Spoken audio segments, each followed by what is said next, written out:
The Snaily Boys! Love those little guys. Love them.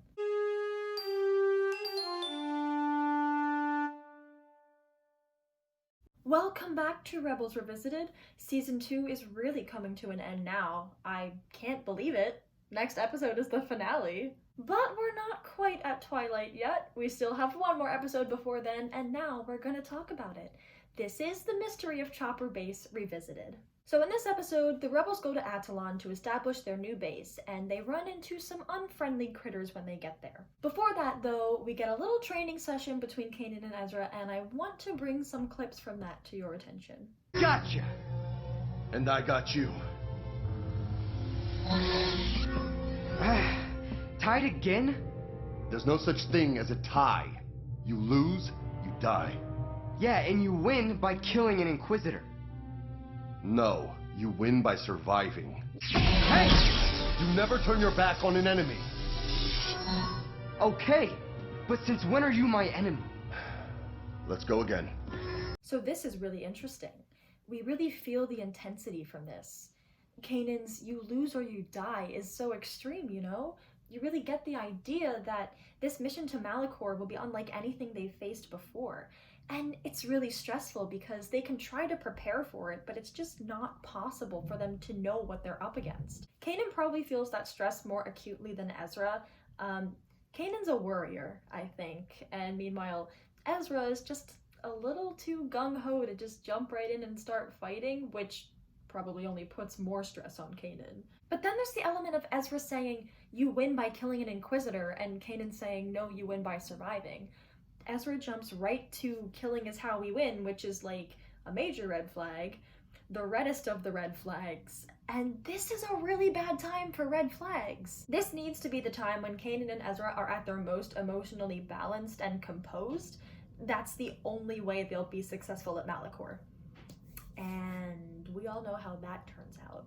Man, the "never turn your back on an enemy, since when were you my enemy?" That kind of stings.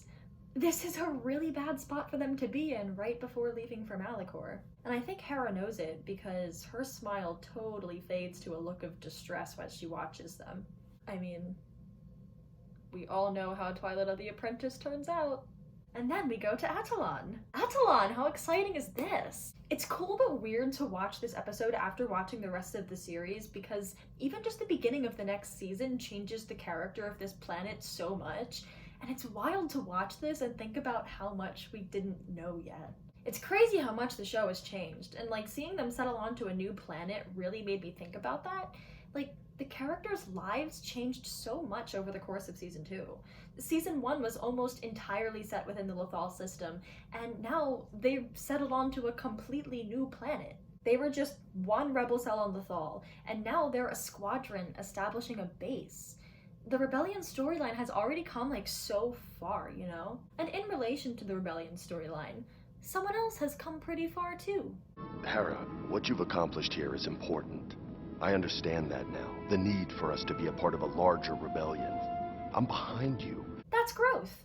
That's literally a complete 180 from Siege of Lothal. So it's nice that Kanan's come to terms with that. It's actually huge that he's come to terms with that because that was a major point of inner tension for him.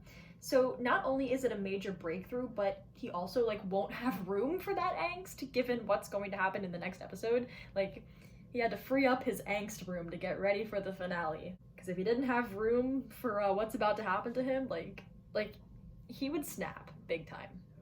He would snap even worse than he ended up snapping. So anyway, then we get to Zeb and Ezra, and they have a really nice scene together. We get to hear the most amazing piece of music ever composed in Star Wars, Zeb Rock. We get a really gorgeous visual, and we get a lovely interaction between Zeb and Ezra.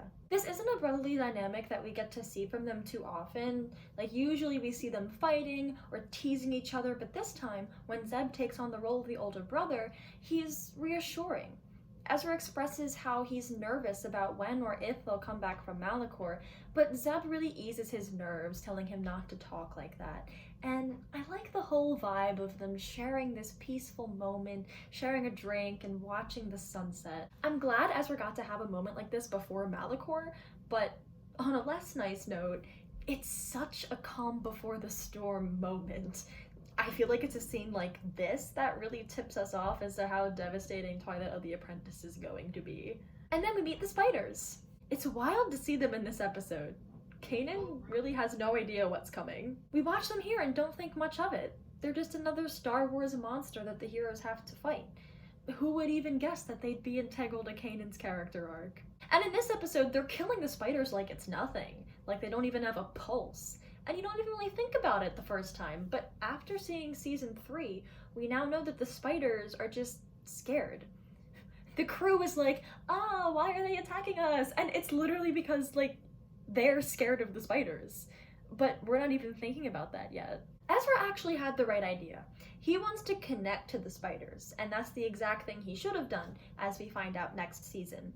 But Kanan is like, no, you're crazy. Even though Kanan is the one who taught him to connect with things?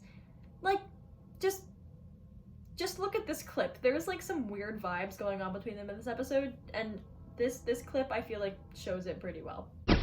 Maybe I should teach you more common sense.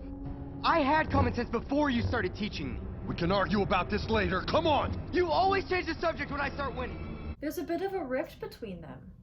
We're not used to this. Why is there a little rift? This is such an interesting point for Kanan and Ezra, and this can go for season 2 in general. They've comfortably fallen into step with each other, unlike season 1 where their relationship was new and they were kind of on wobbly legs trying to figure it out. And now they have a really close bond, but that also means they're at the point where they start getting annoyed with each other in little ways that create friction.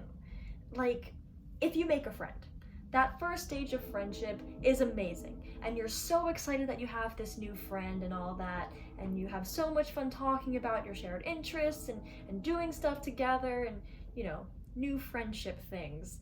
But then you get closer, and then it gets to a point where you start to think, you know what? There are some things about this person that really annoy me, and then you start to notice little knots in your relationship. And I think that's kind of what's happening with Kanan and Ezra at this point. They didn't have this tension in season 1 because their struggles were mostly individual and internal. So naturally, season 2 is going to expand the lens. As they gain leverage over their individual issues, they're going to start having interpersonal issues. They're working through this in stages. We're watching 2 very traumatized people at 2 very different stages in life trying to form and maintain a close, constructive bond. So that's not easy. That's not easy. So this has to happen in individual and interpersonal stages. And it has to be in stages, and it has to get kind of crunchy around the middle and a little bit uncomfortable around the middle as they work through the knots in their bond. And it's a pretty realistic progression that they have. And as far as maintaining this relationship goes, none of it is made easier by the fact that Kanan spent this season doing a mental and emotional upheaval and like uprooting and overcoming his deepest trauma. That's exhausting. Like, that's beyond exhausting. Kanan really should have spent this entire season in therapy. Kanan was in dire need of a space therapist. Kanan should have spent this season going to therapy and taking self-care naps and journaling about his feelings, but obviously that didn't happen. I feel like he has to be at some kind of breaking point because while he worked through all of that, he never got to stop moving. He was always on missions and trying to emotionally support Ezra through his parents' death and becoming a Jedi Knight, and he never got to purge all of the emotions he dredged up. And that's not a healthy way to function. Something's gotta give, right?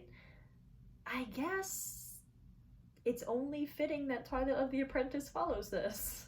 And in the last few minutes of the episode, the mood for Twilight of the Apprentice really gets set up. Hera is really upset about the Malachor mission. She's mentally preparing to, like, really be without her Jedi. Like, without them. And not just because they could be gone for a long time, but because she doesn't know if they'll ever come back. She doesn't know if Kanan will survive this, and in fact, there is a very good chance that he won't. And it's like, she doesn't know anything about what they're getting into. and neither does Kanan, and neither does Ezra, and neither does anyone. Uncertainty is the only certain thing. And like that's so unsettling with something as big as, will these people I love ever come back to me alive? There's also this element of feeling abandoned. The rebellion needs Kanan and Ezra, and they're leaving. But at the same time, Kanan and Ezra have to do this. This is their path. And ending the Inquisitors will help the rebellion too anyway, but it's still hard to let them go. Let's just watch this clip between Kanan and Hera. It really stirs the soul. Hera. I told the commander the site is secure and operations can resume. We're gonna be okay. You know that, right? You realize I know when you're lying, right? Whatever you're facing, I wanted us to face it together. We'll see each other again. I promise.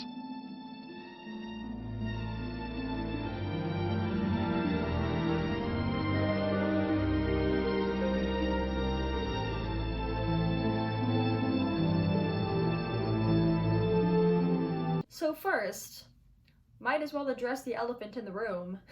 Some genius writer was sitting at their laptop, maniacally snickering as they wrote the line, "We'll see each other again." Like, what the heck? What the heck? Or, I don't know, maybe he does see her again. I'm sorry. And that hug, you guys. It's so gentle and scared. Like they want to savor the way the other feels in case they never get to touch each other again. Like, they hug each other like it's the last time they're gonna hug each other. But not in like a passionate way, in like a sad way.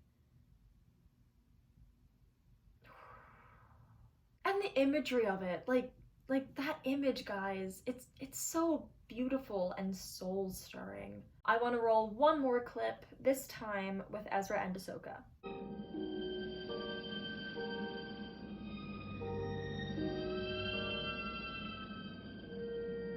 Ahsoka? I see the base is coming along nicely. Yeah, these creatures almost ruined it though. No matter what I do, I can't seem to connect with them.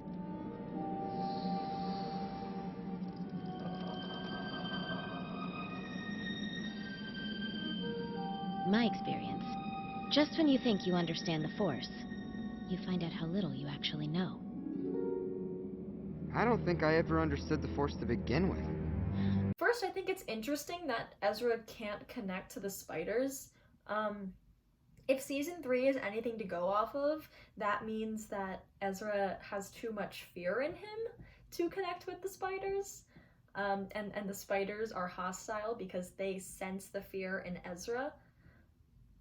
So that really says something about the place he's in as he enters Twilight of the Apprentice. And I love Ahsoka's quote about the Force. I love it. But I want to focus on Ezra's response, that he doesn't think he understood the Force at all, ever. That's kind of a dangerous frame of mind. Kind of a dangerous frame of mind for someone who's training to be a Jedi. After rewatching this episode, Twilight of the Apprentice feels like a self-fulfilling prophecy.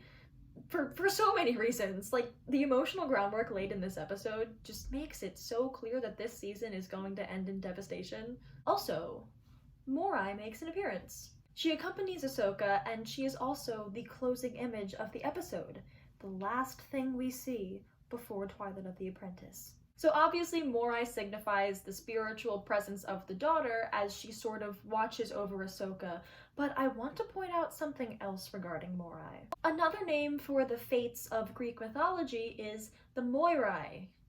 I don't know if that's how you say it. Well, you spell it M-O-I-R-A-I, so it's Morai with an extra I. And you know, it really feels like Morai was named pretty deliberately. So Morai doesn't just signify the daughter or Ahsoka, she also signifies fate. When she's watching, we know that something life-altering is written in the stars for the characters. In this case, that is definitely true. And with the idea of fate and life-altering events on the mind, we close Mystery of Chopper Base and prepare for Twilight of the Apprentice. Get ready, guys. Twilight of the Apprentice. It's finally coming. Until then, though, thanks for watching, and may the Force be with you always.